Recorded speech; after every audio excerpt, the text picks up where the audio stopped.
Assalamualaikum. Kembali lagi di channel saya. Sebelumnya, yang belum subscribe, tolong subscribe dan aktifkan tanda loncengnya supaya kamu tidak ketinggalan cerita-cerita menarik dari saya. Lu Santi, sudah sore. Pak Mali orang hamil masih di luar rumah menjelang maghrib seperti ini. Rupanya ibu mertuaku sedang memperhatikanku dari ambang pintu rumahnya. Aku yang sedang bersiap membakar daun kering di samping rumah hanya mengangguk, lalu menginjak beberapa helai daun yang sudah terbakar agar api tak meluas ke daun kering yang lain. Sebenarnya aku sudah hafal betul dengan larangan itu, tapi rasanya nanggung jika dedaunan itu hanya disapu tanpa dibakar, karena sudah pasti nanti malam akan kembali berserakan tertiup angin. Dengan langkah gontai, aku masuk ke dalam rumahku yang bersebelahan dengan rumah ibu mertua. Ku tatap jalan setapak di depan rumah yang menjalar panjang menuju pusat kampung, sembari mengusap perutku yang semakin membesar di usia kandungan yang menginjak 8 bulan. Dengan harapan Mas Joko, suamiku, segera muncul dari kejauhan. Biasanya Mas Joko sudah pulang bekerja sejak jam 5 sore. Tapi saat ini jarum jam sudah menunjukkan hampir setengah 6 sore. Namun dia belum juga kembali. Sebenarnya bukan tanpa alasan aku menunggunya sejak tadi. Tapi entah kenapa sejak pagi pikiranku terus membayangkan bakso Pak D Bayu yang ada di pusat kampung. Mungkin ini yang dinamakan ngidam. Karena baru kali ini aku menginginkan sesuatu sampai terbawa mimpi seperti ini. Kalau saja aku tidak ketiduran tadi, pasti aku sudah berangkat sejak sore. Aku bergumam sembari membuang nafas kasar. Kupikir tadi Mas Joko akan segera pulang, jadi aku lebih memilih menyapu halaman dibanding pergi membeli bakso. Kembali mengintip dari celah gorden berharap Mas Joko segera datang. Namun ternyata nihil. Ku tatap jarum jam yang kini sudah menunjukkan pukul 6:15 menit. Itu tandanya tinggal 15 menit lagi menuju azan maghrib. Waktu yang sangat sensitif bagi ibu hamil, terutama di desa ini. Aku menyebutnya desa 1000 pamali. Karena memang di kampung ini masih sangat banyak pantangan. Apalagi untuk wanita, terutama ibu hamil sepertiku. Keinginanku untuk menyantap bakso Pak Dek Bayu sudah semakin tak terbendung lagi. Hingga muncul keberanian di otakku untuk melanggar satu pantangan ini. Kebetulan, sepeda ontel milik Mas Joko tak dibawa kerja dan tergeletak di samping rumah. Jika hanya melanggar satu pantangan, kurasa itu tak terlalu fatal. Jika perjalanan berangkat menuju warung bakso Pak De Bayu 5 menit dan pulang juga 5 menit, maka aku masih punya 5 menit untuk menunggu pesanan di sana. Batinku. Aku langsung mengambil uang, lalu keluar rumah dengan sangat hati-hati agar ibu tak curiga. Tapi aku harus memastikan jika ibu mertuaku tak melihat aksiku. Sebenarnya hati kecilku merasa takut, tapi keinginanku mengalahkan rasa takut itu. Jika aku menunggu Mas Joko pulang, sudah pasti warung bakso Pak De Bayu sudah tutup. Tak lupa aku ucap bismillah dan berdoa meminta perlindungan pada Yang Maha Kuasa, berharap tak ada apapun yang menghambat perjalananku. Ku kayu perlahan sepeda tua yang sebenarnya sudah tak layak pakai itu, menyusuri jalan setapak menuju pusat kampung. Ya, rumahku dan ibu mertua memang jauh dari pemukiman penduduk lain. Kami hanya tinggal berdua di kebun peninggalan almarhum bapak, tepatnya di ujung desa. Untuk menuju pusat kampung, aku harus melewati perkebunan sawit tanpa satupun rumah penduduk. Hal itulah yang membuat aku takut. Namun ada satu hal lagi yang membuatku lebih takut, yaitu rumah kosong yang sebentar lagi akan kulewati. Sebenarnya rumah kosong itu menurutku tak terlalu angker. Hanya saja, cerita orang-orang lah yang membuat rumah kosong itu terkesan mistis dan menakutkan. Aku memang baru beberapa kali melewati rumah kosong itu, karena aku termasuk penduduk baru di kampung ini. Ya, baru 2 bulan aku tinggal di sini, tapi aku sering mendengar cerita orang-orang tentang rumah tersebut. Hatiku semakin berdebar kala sepeda yang kukayu semakin mendekati rumah kosong itu. Bulu kuduku terasa berdiri saat aku benar-benar berada di depan rumah itu. Suasana pun terasa lebih dingin. Hingga tak terasa, aku mengayuh sepedaku dengan begitu kencang. Krek. Sial. Hal yang sangat kutakutkan benar-benar terjadi. Rantai sepeda itu terputus karena aku terlalu kuat mengayuh. Lebih sialnya, kenapa harus di depan rumah kosong ini? Aku terpaksa turun dari sepeda dengan jantung yang semakin berdetak tak karuan. Kulihat rantai itu sudah tak berada di jalurnya. Sedangkan aku tak punya banyak waktu untuk membenarkan kembali rantai itu. Dengan segala pertimbangan, akhirnya aku memutuskan untuk menaruh sepeda itu di pinggir jalan. Akan menguras banyak waktu dan tenaga jika aku harus menuntunnya hingga ke warung bakso Pak De Bayu. Apalagi jika melihat langit yang semakin gelap, ditambah dengan cuaca mendung, membuat jalan yang kulewati semakin gelap. Aku berusaha untuk menahan diri agar tak menoleh ke arah rumah kosong itu. Tapi entah kenapa, layar ini seakan tak sejalan dengan pikiran. Tanpa sadar, kini aku sudah menatap rumah yang hanya berjarak beberapa meter saja dari tempatku berdiri. Ternyata aku salah jika menganggap rumah itu tak terlalu angker. Beberapa bagian rumah terlihat hampir roboh termakan usia. Ada sebuah kolam ikan kecil di samping rumah yang airnya sudah keruh cenderung hitam.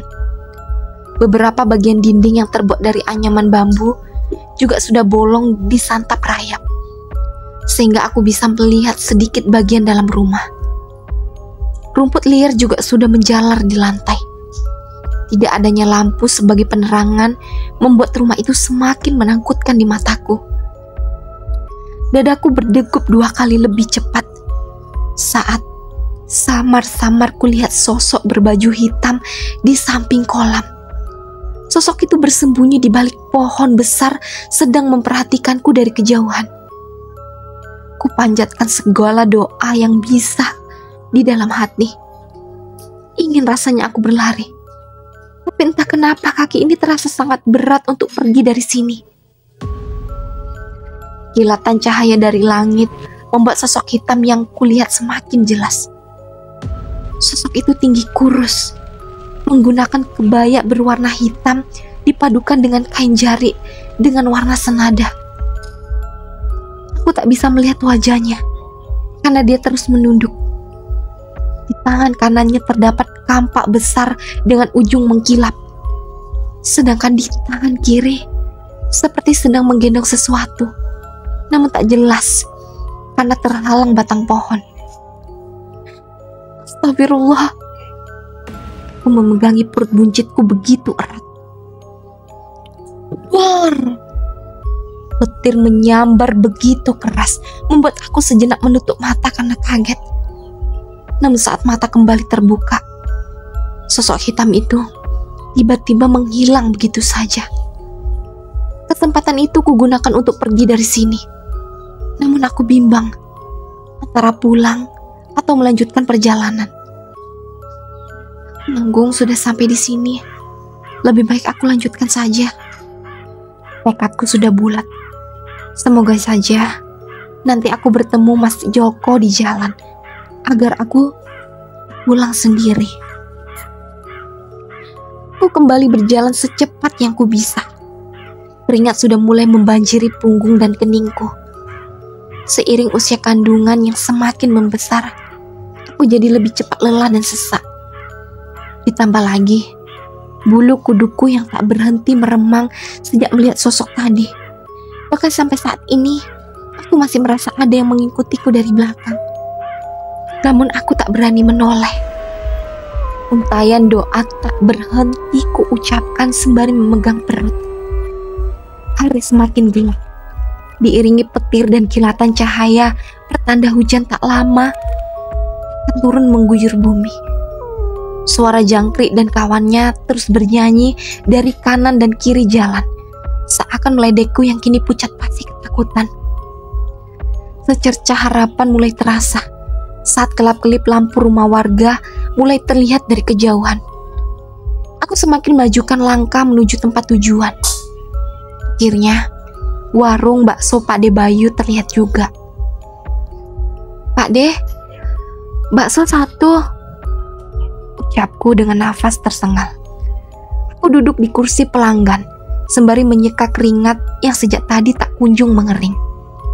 Pak De Bayu terlihat sangat terkejut saat mengetahui jika akulah yang datang. "Ya Allah, Santi, kenapa kurang maghrib seperti ini?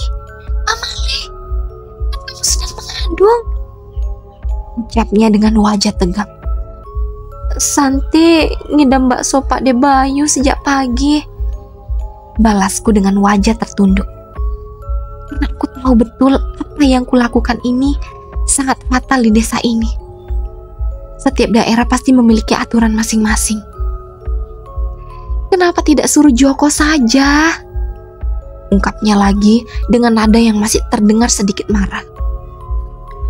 "Mas Joko belum pulang, Pak De. Kalau Yukwati tahu kamu keluar maghrib-maghrib seperti ini, dia bisa marah besar." Pak De Bayu menekan setiap kalimatnya. Aku hanya menunduk dan tak berani menimpali perkataannya. Dia menarik nafas kasar, kemudian berlalu menuju gerobak bakso untuk meracik pesananku. Tak perlu waktu lama, dia kembali dengan sekantong bakso di tangannya. "Tunggu saja dulu di sini sampai waktu Isya. Nanti setelah tutup, Pade antarkan pulang. Tidak baik jika sekarang kamu pulang sendirian, apalagi maghrib-maghrib seperti ini," ucap Pade Bayu dengan memohon. Kulirik jam dinding yang tergantung di dinding warung. Jarum jam sudah menunjukkan pukul 6 kurang 5 menit. Itu artinya aku masih punya waktu 5 menit lagi untuk pulang. "Santi pulang saja, Pak De. Masih 5 menit lagi menuju azan maghrib," jawabku sembari memberikan uang pecahan 10.000 pada lelaki parubaya di hadapanku itu. Gegasku sambar sekantong bakso yang sudah tergeletak di meja tempatku duduk. "Jangan, Santi, bahaya. Yang dimaksud jangan keluar maghrib itu bukan berarti pas azan maghrib saja, tapi sebelum dan sesudahnya. Seperti sekarang ini sudah waktu masuk maghrib.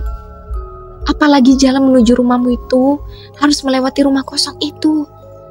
Rumah itu berbahaya untuk orang yang sedang mengandung sepertimu, Santi," ucapnya sembari menghalangi jalanku. "Tapi Pak De, jika Santi menunggu hingga waktu Isya, takutnya ibu atau Mas Joko cemas mencari Santi. Nanti biar Pak De yang jelaskan pada Joko dan Yukwati," ucapnya dengan penuh keyakinan. Tapi jujur saja, aku masih tak setuju dengan pendapatnya. Jika Pak De Bayu terus menahanku seperti ini, sudah pasti aku terlambat pulang dan berakhir dimarahi oleh Mas Joko dan ibu. "Bakso 1, Pak De," ucap seorang laki-laki yang tak kukenal. "Iya, sebentar." "Ti, sekarang kamu duduk dulu di sini, jangan kemana-mana," pesan Pak De Bayu sebelum dia meracik pesanan laki-laki tersebut. Aku hanya mengangguk mengiyakan. Tapi setelah itu, aku lepas dari pandangannya. Aku langsung berlari sekuat yang ku bisa. Aku tak ingin membuang-buang waktu lagi. Terdengar panggilan Pak De Bayu dari warungnya, tapi tak kuhiraukan. Rasanya aku lebih takut dengan omelan ibu mertua dibanding dengan pamali yang sedang kulanggar. Rintik hujan mulai terasa membasahi rambut dan bajuku. Sepertinya ini aba-aba. Jika hujan deras memang akan segera datang. Aku berhenti dengan nafas tersengal. Jarakku berdiri hanya 100 meter dari rumah kosong itu. Aku mengatur nafas untuk kembali berlari. Santi, terdengar suara laki-laki yang selalu kedengar setiap hari. Hatiku yang semula sesak langsung terasa plong begitu mendengar suara Mas Joko. Walaupun aku pasti akan dimarahinya nanti, tapi setidaknya aku memiliki teman untuk melewati rumah kosong itu. Mas, jawabku sembari menoleh. Ya, dia benar-benar Mas Joko. Aku memekik kegirangan. Kenapa kamu keluar maghrib-maghrib seperti ini?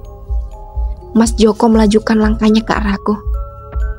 Santi ngidam bakso Pade Bayu, Mas. Tapi Mas tak kunjung pulang kerja. Jadi Santi beli sendiri. Jawabku dengan lirih. Seperti halnya dengan Pak D Bayu, Mas Joko juga terlihat tegang lalu membuang nafas kesal. Ya sudah, sekarang kita pulang. Tidak baik waktu seperti ini untuk ibu hamil seperti kamu. Iya Mas. Syukurlah Mas Joko tak marah. Padahal dia biasanya sangat bawel, walaupun dengan hal-hal kecil. Baru beberapa langkah berjalan, terdengar suara beduk yang dipukuli dari masjid, kemudian diiringi oleh suara azan yang berkumandang. Aku memegangi perutku saat kami benar-benar berada di depan rumah kosong itu. Tak lupa aku pegang dengan erat tangan Mas Joko untuk mengurai rasa takutku. Wush, angin kencang yang terasa sangat dingin menerpa kulit, diiringi hujan yang begitu deras mengguyur bumi. Mau kemana Mas? Tanyaku saat tangan yang dipegang Mas Joko ditarik menuju rumah kosong itu. Kamu gak lihat hujan deras begini? Kita berteduh dulu di sini sebentar. Nanti kamu sakit kalau kita maksa pulang. Jawab Mas Joko dengan sebelah tangan yang memayungi wajahnya. Tapi Mas, ini rumah kosong. Tak apa, kan ada Mas. Kamu gak sendiri. Jawabnya dengan santai. Kami berdiri tepat di depan pintu rumah kosong ini. Mataku mulai menyisir ke sekeliling. Pikiranku kembali melayang pada sosok wanita berkebaya hitam yang kulihat tadi. Tapi saat ini ada Mas Joko, jadi aku merasa terlindungi. Aku melepaskan peganganku pada Mas Joko karena ingin melipat tangan untuk menghalau rasa dingin. Bukannya semakin reda. Hujan malam semakin deras, diiringi petir dan angin yang begitu kencang, membuat badan kami terciprat air hujan walau sedang berteduh. Mas Joko mengajakku untuk mundur dan semakin mendekati pintu agar kami tak terkena cipratan hujan. Walaupun takut, aku tetap mengikuti sarannya. Hari sudah berganti malam. Hanya cahaya bulan yang tertutup awan yang menjadi sumber penerangan kami. Wush, angin kencang kembali datang. Apa tidak sebaiknya kita pulang saja, Mas? Sepertinya bahaya jika kita bertahan di sini. Takutnya rumah ini roboh tertiup angin. Ucapku pada Mas Joko tanpa menoleh ke arahnya. Lama tak ada jawaban. Kukira Mas Joko tak mendengarkan ucapanku karena bising dengan suara angin dan rintikan hujan. Namun saat ku menoleh, betapa terkejutnya aku saat mendapati Mas Joko sudah tak ada lagi di sampingku. Mas, kamu di mana? Dadaku kembali berdegup kencang. Kulihat di sekeliling rumah kosong ini, namun tak ada siapapun. Entah sudah berapa kali aku memanggili Mas Joko, tapi dia tak kunjung kembali. Apa dia meninggalkan aku? Brak. Tiba-tiba, pintu rumah kosong itu terbuka lebar tertiup angin. Tepat di depan mataku, aku melihat wanita kurus menggantung dengan tali yang melingkar lehernya. Kakiku lemas bukan main. Sekantong bakso yang sejak tadi ku pegang erat terjatuh karena tanganku tak sanggup menahannya. Suaraku seakan tercekat di tenggorokan dengan dada turun naik. Ya Tuhan, kemana Mas Joko sebenarnya? Kepala wanita yang semula menunduk tiba-tiba terangkat. membuat tatapan kami bertemu. Wajahnya hitam dengan belatung yang memenuhi setiap inci wajah. Dadaku sesak sekali. Kakiku sangat berat untuk ku ajak menjauh dari tempat ini. Aku hanya bisa berdiam diri dengan tatapan yang tak bisa kupalingkan sama sekali. Seperti dipaksa untuk menonton kejadian ini. Dia menyeringai dengan bola mata yang perlahan berubah menjadi warna putih seluruhnya. Tali pengikat leher itu tiba-tiba terputus. Wanita dengan perawakan kurus kering itu merangkak mendekati kakiku yang kini bergetar hebat. Suara tawanya membuat suasana semakin mencekam. Bor! Suara petir akhirnya membuatku kembali tersadar dan kini menggerakkan kaki ini kembali. Aku mulai berjalan cepat menuju jalan setapak. Sudah tak kuperdulikan lagi di mana keberadaan Mas Joko. Bahkan sekantong bakso yang sejak tadi aku idam-idamkan kini tak lagi kupedulikan. Yang kupikirkan saat ini hanya menjauh dari rumah itu dan terbebas dari kejaran wanita kurus kering yang mengerikan. Aku berlari tunggang langgang di bawah guyuran hujan yang begitu deras dengan jalan setapak yang licin. Tak lupa ku pegang erat-erat perut buncit yang kini terasa kencang dan sakit. Setiap kali aku menoleh ke belakang, wanita itu selalu berada tak jauh di belakangku. Padahal jelas-jelas dia berdiam diri tanpa merangkak atau berlari sedikit pun. Kenapa? Rasanya rumahku tak kunjung terlihat. Padahal aku sudah berlari sekencang yang ku bisa. Tolong! Tolong! Aku berteriak histeris, berharap ada seseorang yang bisa kumintai pertolongan. Walaupun ku sadar jika aku berada di hutan yang jauh dari pemukiman warga. Kakiku tak sengaja terpleset akar pohon hingga aku terjatuh tersungkur. Kulihat wanita itu berada di belakangku sembari menyeringai. Pergi. Kamu. Saya pulang. Lagi-lagi dia tertawa, membuatku semakin histeris. Dia merangkak mendekat. Tak ingin kalah, aku pun ikut merangkak menjauhinya. Siapapun tolong saya. Set. Dia berhasil memegang sebelah kakiku dengan tangan hitam dan dinginnya. Samar-samar aku merasakan nyeri pada kaki sebelah kiriku, sebelum akhirnya menjadi amat sangat sakit saat kesadaranku mulai kembali. Aku juga merasakan tidak enak pada perutku, seperti Lino. Tapi aku tak pernah merasakan hal seperti ini sebelumnya. Namun aku bisa bernafas lega kalau aku sadari saat ini aku sudah bukan berada di hutan lagi, melainkan di kamarku sendiri. Entah apa yang terjadi setelah makhluk tinggi kurus itu berhasil menangkap kakiku. Entah. Kulihat ibu mertua sedang duduk tak jauh dari tempat aku berbaring dengan wajah cemas. Sepertinya dia belum menyadari jika aku sudah bangun. Entah apa yang harus kujelaskan padanya nanti. Tapi tak kutemukan sosok Mas Joko sejak tadi. Kemana dia sebenarnya? Kenapa begitu misterius sejak tadi? Ku coba menahan rasa sakit dengan sekuat tenaga saat ku dengar suara ketukan dari depan pintu. Ibu yang masih belum menyadari jika aku sudah bangun langsung berlari menghampiri pintu, lalu membukanya. Ayo masuk, Mbah. Di mana menantumu? Terdengar suara perempuan tua dari depan. Sepertinya yang dia maksud adalah aku. Di kamarnya, Mbah. Tiba-tiba perutku terasa kencang dan amat sakit sampai tak bisa kutahan lagi. Aku berteriak sekencang mungkin. Orang yang mereka panggil Mbah itu langsung menyerbu kamarku. Kutebak wanita tua itu adalah seorang dukun beranak. Rupanya Mas Joko. Ya, aku tak salah. Itu memang Mas Joko. Ada apa, Santi? Apa yang sakit? Tanya Mas Joko dengan wajah panik. Aku tak bisa menjawab pertanyaannya. Aku hanya bisa memegangi perutku sembari terus berteriak kesakitan.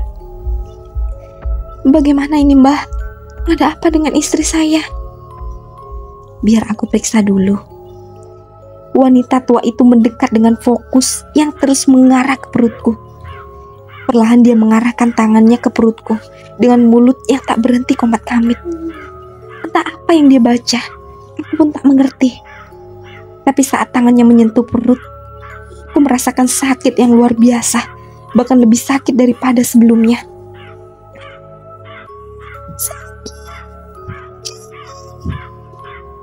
Aku kembali histeris sembari menjauhkan tangannya dari perutku. Wanita tua itu pun sontak langsung menjauhkan tangannya. Jujur saja, takut janinku kenapa-napa. Aneh, gumamnya dengan wajah keheranan. Dia kembali menyentuh perutku dan rasa sakit yang sama kembali hadir. Apa yang terjadi sebelumnya pada istrimu? Ibu dan Mas Joko kompak tak menjawab. Keduanya hanya duduk dengan kepala tertunduk. Pasti mereka berat menceritakan jika aku telah melanggar pantangan yang sangat berat tadi sore. Tapi bukankah seharusnya mereka menceritakan apa yang terjadi, agar wanita tua yang kuyakini adalah dukun beranak ini tahu apa yang harus dia lakukan. Tak tega membiarkanku terus-menerus mengerang kesakitan. Dia mengambil kain panjang berwarna hitam, seperti kain jari dari tas jinjingnya. Joko, ikatkan kain ini pada perut istrimu. Tak perlu terlalu kencang, asal jangan sampai terbuka hingga matahari terbit nanti. Ucapnya sembari memberikan kain itu pada Mas Joko. Baik, Mbah. Aneh, saat Mas Joko yang memegang perutku, sakit yang kurasakan tak separah tadi. Bahkan saat kain itu melingkar di perut, rasa sakit itu tiba-tiba hilang begitu saja, berganti dengan sensasi dingin dan sejuk. Wajah lega tampak dari ketiga orang di depanku, termasuk ibu mertua yang sejak tadi duduk di ambang pintu sembari memanjatkan doa.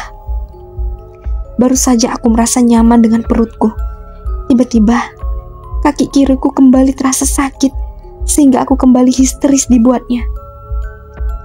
Ada apa lagi, Santi? Tanya Mas Joko. Aku hanya menggeleng dengan kaki menggeliat menahan rasa sakit. Nampaknya wanita tua yang kini ku ketahui namanya adalah Mbah Jum itu mencurigai kakiku yang terbungkus selimut. Dia mulai mendekat, namun tiba-tiba ibu mertua melarangnya. Nggak usah, Mbah. Mungkin kaki Santi hanya kesemutan. Bohongnya. Biar kulihat dulu, jawab Mbah Jum. Jangan, Mbah. Mungkin penyakit kulit Santi sedang kambuh. Tidak ada hubungannya dengan janin yang dia kandung. Bohongnya lagi. Ya ini, aku sama sekali tak memiliki penyakit kulit. Kenapa seolah-olah ibu sangat tidak ingin Mbah Jum melihat kakiku? Apa maksudnya? Namun Mbah Jum tetap memaksa. Dia berhasil menyikap selimut yang menutupi kakiku. Mas Joko dan ibu saling memandang dengan tatapan lesu. Sungguh tak mengerti dengan tingkah ibu dan anak itu. Ya Allah, ucap Mbah Jum sembari menutup mulutnya. Dari ekspresinya, aku bisa menebak jika dia sangat terkejut. Memang luka itu menurutku juga sangat aneh. Terdapat luka memar hitam kebiruan di pergelangan kaki yang melingkar rapi, seperti dua ruas jari orang dewasa. Lebih anehnya, rasa sakit yang ditimbulkan oleh luka memar seharusnya tak sampai separah ini. Kenapa kau tidak bilang padaku? jika menantumu telah bertemu dengan hantu Warni? Tanyanya dengan marah. Maaf, Mbah, jawab ibu dengan terbata-bata. Kau juga, Joko. Kenapa kau tak bilang sejujurnya? Kenapa kau hanya bilang jika istrimu sakit perut biasa? Lagi-lagi Baju marah. Maaf, Mbak, saya takut jika Mbak tahu yang sebenarnya, nanti Mbak tak mau menolong istri saya, jawab Mas Joko dengan ketakutan. Tentu saja aku tidak akan mau. Sekarang juga antarkan aku pulang, dan jangan pernah datangi aku lagi jika terjadi apa-apa dengan istrimu, ucapnya dengan ketus. Tapi Mbah, saya mohon, hanya Mbah yang bisa memintai tolong, ucap ibu dengan memelas. Wati, kau bukan penduduk baru di kampung ini. Kau tentu sudah tahu sefatal apa jika wanita hamil telah ditandai oleh hantu Warni. Saya tahu, Mbah. Jika kau tahu, kenapa kau sampai teledor seperti ini? Kau tak perlu minta maaf padaku, karena bukan aku yang akan merasakan kesakitan itu. Lalu kami harus bagaimana, Mbah? Aku tidak tahu. Jangan melibatkan aku atau siapapun jika itu berkaitan dengan arwahnya Marni. Setelah berkata seperti itu, Baju langsung berdiri dan berniat meninggalkan rumah. Yang masih penasaran, lanjut ke part selanjutnya. Dan jangan lupa aktifkan tanda loncengnya dan subscribe. Assalamualaikum.